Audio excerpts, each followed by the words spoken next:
In St. Clair County tonight, a group of passionate parents standing in front of the Board of Education tonight calling for better safety procedures. Yeah, this following a back-to-school dance at Odenville middle school, and that happened Friday night, where parents say several girls were assaulted by some boys at the event.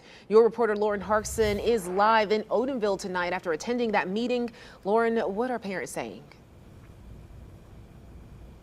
Well, Brittany, Josh, it definitely got heated tonight at the school board meeting. The parents of several of those girls present tonight fighting for their safety. Listen to this.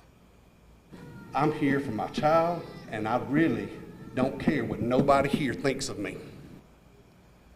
That was Max Smith. He said his daughter was assaulted at the dance and he's deeply disturbed. He wants not only the boys to face consequences, but the staff that allowed it to happen. Parents are saying boys at the dance took pictures under girls' skirts and groped them.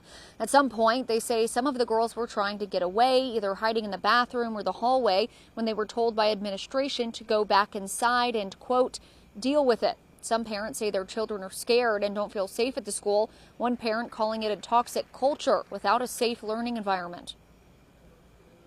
You have condoned almost the sanctioning of bad behavior here. There are no consequences, it seems.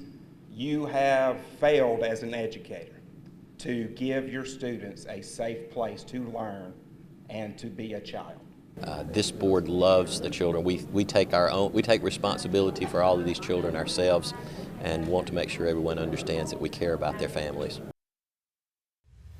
Odenville Middle School posting on Facebook today, reading in part, quote, the safety of our students is and will always be our top priority. We encourage any students with direct knowledge of these events to speak with OMS administration or file an official report with the St. Clair County Sheriff's Office, end quote. Now, members of the school board tonight say that more than 60 people so far have been interviewed as part of this investigation. Board of Education Chair Scott Settle believes those responsible will be receiving consequences by the end of the week.